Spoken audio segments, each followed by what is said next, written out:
একো ঘালিব নোৱাৰো কৈছোঁ নহয়, একো ঘালিব নোৱাৰো, মই স্পষ্ট কৈ দিছোঁ, একো ঘালিব নোৱাৰো। আমি ছেকেণ্ড লিষ্ট পাই এলিম, সেইটো অপেন চেলেঞ্জ দিছোঁ।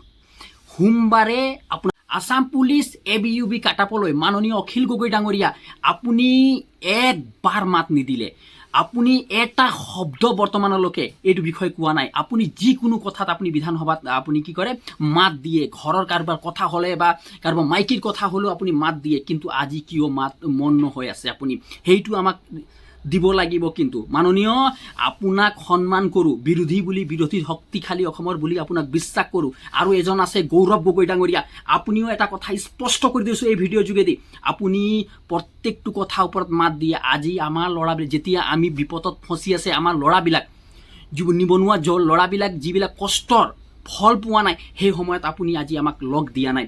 মাননীয় অখিল গগৈ ডাঙৰীয়া, আপুনিও এটা শব্দ এতিয়ালৈকে বিধানসভাত উত্থাপন কৰা নাই, নহ'ল বা নিউজ ৰিপৰ্টৰবিলাকত বাইট এটা শব্দ কোৱা নাই। কিয় কোৱা নাই আমাক সেইটো আপুনি এক সময়ত গৈ কিনে দিব লাগিব, কিয়নো প্ৰত্যেক কথাত আপুনি মাত দিয়ে, সেইকাৰণে আপোনাৰ ওপৰতো আমি আশা থৈছিলোঁ। কিন্তু আপুনি আমাক আপুনি এটা শব্দ নিদিলে, একোৱে বাইট নিদিলে। কিন্তু এইটো লৈ কিনে আমাৰ যুৱ প্ৰজন্মে আপোনাক কিন্তু বেয়া পাইছে, সেই কথাটো পাহৰি নাযাওঁ। আমি এটা কথা স্পষ্ট কৰি দিছোঁ। আৰু ডাঙৰ ডাঙৰ ইউটিউব চেনেলবিলাক যিবিলাকে এই ল'ৰাবিলাকৰ ভিউ পাই কিনি লাখ লাখ টকা ঘটিছে, তেওঁলোকলৈ স্পষ্ট কৰি দিছোঁ এই ভিডিঅ'ৰ যোগেদি, যে তেওঁলোকে আজি যদি মাত দিয়া নাই ন, সময়ে তাহাঁতক মাত দিব। এই কথা আমাৰ দুখৰ সময়ত যদি কোনো লগ নিদিয়ে, কোনো ধৰণৰ সিহঁতে ভাই বন্ধী আৰু বন্তি নহয়, কোনো বিৰোধী দলৰ নেতা নহয়, আমি তাক বিশ্বাস নকৰোঁ। এটা কথা স্পষ্টকৰণ। দ্বিতীয় কথা, মোৰ কথা মোক যে গালি দিও থাকক কমেণ্টত, সেই চবৰ লৈ কিনি মই শংকৰে ভয় কৰা বিধৰ নহয়। মই ঘৰত নাই, ভিডিঅ'টো বনাবলৈ অলপ প্ৰব্লেম হৈছে, কিন্তু এটা কথা স্পষ্ট কৰি দিছোঁ, যিমানে গালি দিছ বা গালি দি থাকক, কিমানো কুসংক্ৰান্তক লগাই কিনি আমাক ফচাব বিচাৰিছ বা আমাক ভিডিঅ'বিলাক আগলৈ যাবলৈ কাৰণে যি ৰিপৰ্ট কৰি আছ বা যি ধৰণে কৰি আছ, তেওঁলোকৰ এটা আপডেট দিছোঁ। সোমবাৰে ফাইনেল কথা হ'ল, কোৰ্টত দাখিল হ'ব পেটিশ্যন, এইটো স্পষ্ট দি দিয়ক।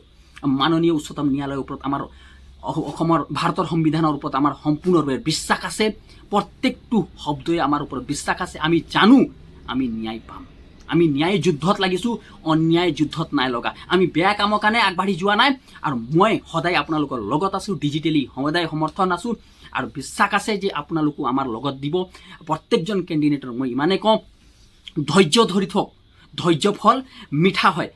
মোৰ সম্পূৰ্ণ আপোনালোকৰ সমৰ্থন আছে। হাইকোৰ্টৰ স্পষ্ট কথা আপোনালোকে কৈ দিওঁ, আপোনালোকে জনাই দিওঁ যে হাইকোৰ্টত সোমবাৰে একদম ফাইনেল আছে, এই কথাটো মানি লওক। আপোনালোকে বিশ্বাস কৰক, নিজৰ ওপৰতে এটা দৃঢ় প্ৰতিজ্ঞা লৈ লওক যে আমি কেছটো জিকিম, এইটো ফাইনেল আছে, একোৱে ভয় কৰিবলৈ নাই। কোনোৱে মোক যিমানে গালি দিয়ক বা কুসংক্ৰান্তত ফচাক, মোক একো কৰিব নালাগে।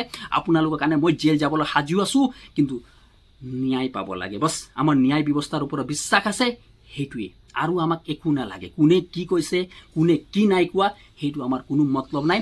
আমাক ন্যায় অন্যে আমাক একো নালাগে। যোনদিনা আমি ন্যায় পাই যাম, সেইদিনা মানি যাম। আমি যোনদিনা কাটাপৰ সেই কথাবিলাক ইউআৰতকৈ ST প্লেনৰ কাটাপটো কিয় বেছি গ'ল, সেই কথাটো আমি গম পাই যাম, তালিকাটো গম পাই যাম। যোনদিনা কোন ল'ৰা কোন পোষ্টত পাছ কৰিছে, তালিকাটো যোনদিনা পাই যাম, আমি শান্তি আছোঁ। তাৰ বাহিৰে আৰু আমাক একো নালাগে। ইমানে কৈ মোৰ মন্তব্য সামৰণি মাৰিছোঁ। আৰু যদি ভিডিঅ'টো ভাল লাগিলে, তেনেহ'লে আপোনালোকে ফ্ৰেণ্ড গ্ৰুপলৈ শ্বেয়াৰ কৰক। মই আপোনালোকৰ লগত আছোঁ, বিশ্বাস আছে মোকো আপোনালোকে ছাপোৰ্ট কৰিব বুলি। ধন্যবাদ।